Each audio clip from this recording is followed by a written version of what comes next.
Welcome back to Bowman's Woods. This is going to be part 3 of our series showing how we build our ICF off-grid house on our 155 acres of forest land. In the previous episodes, we went over what ICF is, and really what it means is it's insulated concrete forms, which means the walls are going to be cement and not made out of stick frame. And it's going to be completely off-grid because all the power will come from a solar system, and the heat will come from a wood boiler with radiant floor heating throughout the main floor of the house and the garage. When we left last episode, we were at this stage right here. The main floor of the house and the garage completely had been ICF'd and the cement had been poured. And then they were putting on the floor joists so we could start on the second floor. In this episode, a lot is going to get covered. They're going to finish with the floor for the second floor. They're going to build the second floor ICF. We're going to pour the cement. We're going to have the wood boiler show up. We're going to put the roof on. There's a lot going on, so let's get started. It is the final wall pouring day. Cement 2 trucks here, and we got the second floor of the house done. So in terms of ICF blocks, and there's frost on the ground, and all the roof trusses are here and being assembled. So today is a Friday, and they're pouring the cement for the second floor of the house. The garage is already done. And then Monday, putting up the trusses. It's a race against winter time to get this all done in time. So we can enclose it with windows and doors and start heating it. First we gotta get the solar panels set up, but that's where we're at. So before I show you the second floor, how it is ICF wise, this is the main floor now. So all the, obviously as you saw, the floor joists are in, now the plywood's on top. Even over the great room where it should be open to the second floor, they had to put a temporary floor in here. We even put a temporary floor over our staircase, so it's completely enclosed. Eventually they'll put a construction staircase here so people don't have to climb up these ladders to get to the second floor to do work. But let's go up and check what the second floor looks like before they pour. Okay, so here's the second floor. All of this is ICF that's just not full of cement yet. So they got all the braces up to support it. They've got the vibrators ready. And they're about to pour, so I'll fire up the drone and give you some aerial shots. And the pour has started. And like I said, it was a brisk day, so you're going to see that in this drone footage.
Okay, I didn't want to interrupt the beautiful steam shots with my blathering on about ICF, but if you watched that, you will notice that Kevin, the guy who's now kicking the wall, he was using a vibrator, an electric vibrator, to go down into the wall to make sure there weren't any voids. We talked about that in the last episode. Just wanted to reiterate, they still do it up here. The walls on the second floor, of course, are much shorter than the 15-foot walls of the garage, but using the vibration tubes and of course tapping on the wall is important to make sure that the cement settles and there's no voids.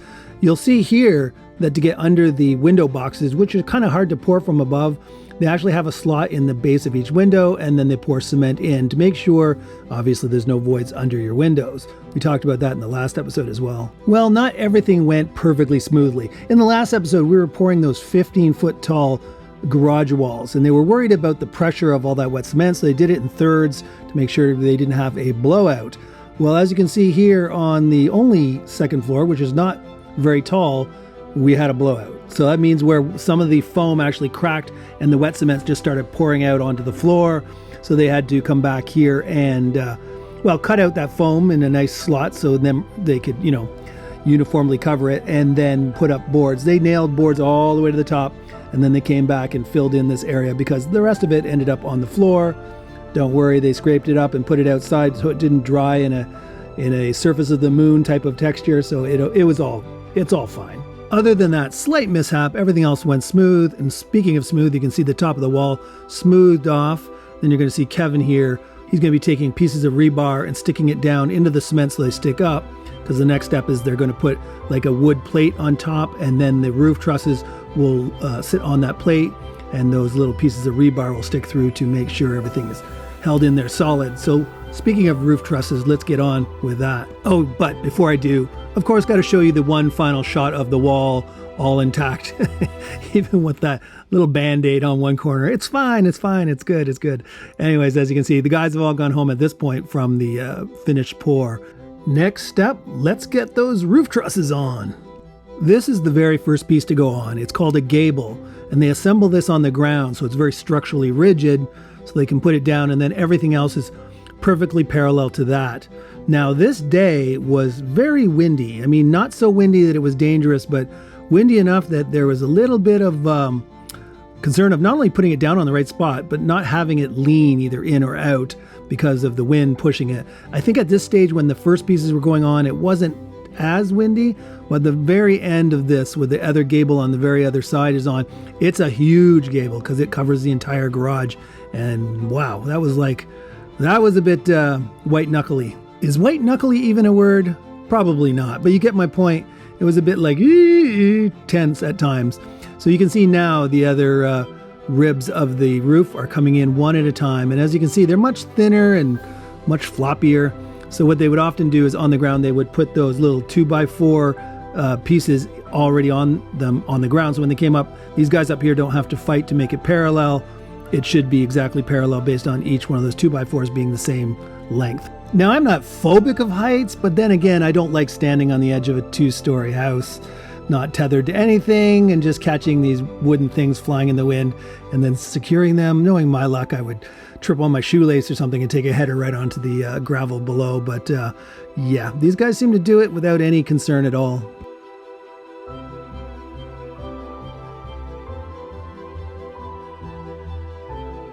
Now, if you thought the roof joists of the house were floppy, check out the ones on the garage, because they are, I don't know, 80 feet long, 70 feet long. They're long. I just know they're really long, really floppy. And now these guys are standing on a 15-foot cement wall over cement, not on, well, I guess the house was actually taller, but they were over gravel. I don't know. Is gravel softer? Maybe a little bit. But yeah, this was where it started to get floppier and windier and a little bit more sketchy, especially when I fast forward you to the end when we're on to the final gable. That one was it was like a huge sail in the wind. It was the tensest of all of them. Well, there she blows. Here's the big 70 or 80 foot plywood sail. And just so you know, most of the other ones only had one guy on a tethered rope to keep it from spinning, but we had 3 people on this one just to make sure it didn't get away from the one person holding a rope. So yeah, this one was the one that Kevin, the lead builder, he told everybody, stand on the other side of the other ribs. Don't try and catch this thing, because if it gets away, it's going to slam into the other ribs, which is fine. We'll fix it later. Just don't get hit.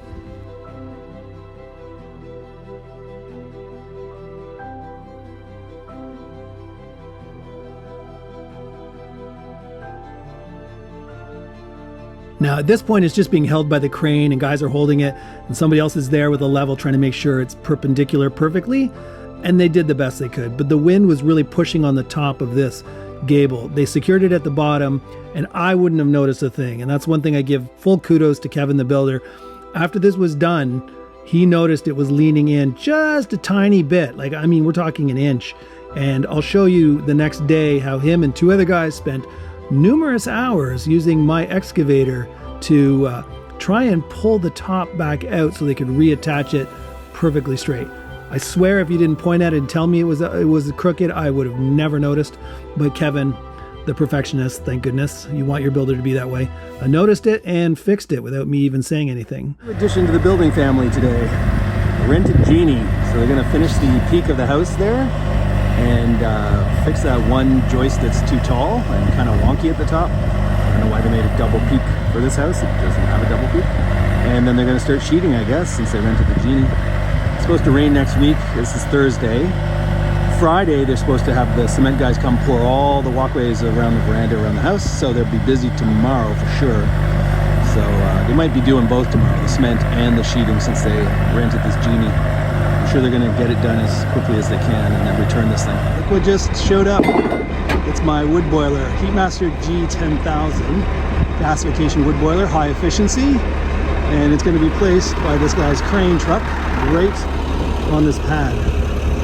Now I should probably brush it off before it gets on top, but yeah, that's where it's going. The Genie going that way and the crane going this way. Lots of stuff going on. I always want to film these things just for interest's sake and also for insurance purposes. If it falls and crashes to the ground, I'm like, I didn't do it. But yeah, we're gonna put it on the pad here, and then we'll look inside. There you go, there's the final placement. We deliberately made the pad much bigger than the wood boiler so I could stack some wood, maybe an IBC totes or something beside it. And then, yeah, it's already piped underground into our utility room. Windy day today. So it'll go in here, and then it'll branch out to the forced air furnace and obviously the radiant floor heating and all that stuff. So we'll be all set. We got to get that wood boiler going because I'm living in that trailer beside the construction site, which was beautiful in the summer, but now it's getting a little brisk as we're in November. So you can see the guys are hard at it on the roof, starting to put the plywood on. And then while we haven't even finished that yet, they decided they need to start making the cement for the veranda because, you know, it's getting cold and you shouldn't be pouring cement if it's less than 0 or below freezing at night or when it's still trying to dry. So we got to get that done now.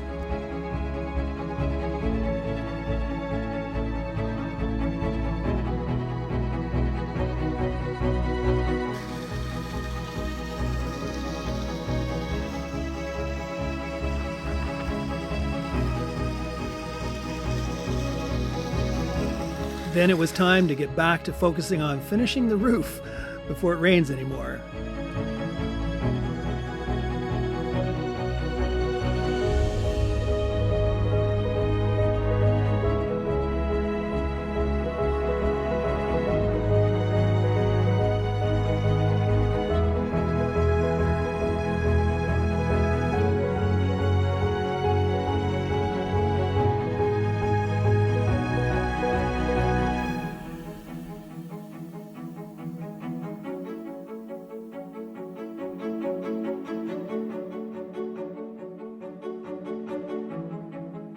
Well, the roof is officially closed in, so we can stop worrying about rain. So there's so many more things to do in the next episodes. We're going to obviously put the metal roof on top. I'm going to put the windows and doors on. Starting tomorrow, I get the foundation and the racking for my solar array that's going to be in the backyard. And then once we get the power, we can then get the HVAC guy in to install the forced air furnace, connect up the wood boiler to the radiant floor heating, and on and on and on. So we still got a lot to do. My main concern is we're running out of warm weather and I'm living in that trailer and it's getting chilly. So I really want to get it into the garage once we get the radiant floor heating. And then I can live in the trailer in the heated garage while the guys work on the numerous things that need to be done inside the house before it's an actual livable house. So yeah, we got a ways to go. Hopefully you're finding this series on an off-grid house build informative. If so, show the channel some love by giving it a thumbs up. Subscribe and hit that bell notification so you don't miss any future episodes. And until next time, this is Craig signing off, wishing you happiness and health. Ciao for now.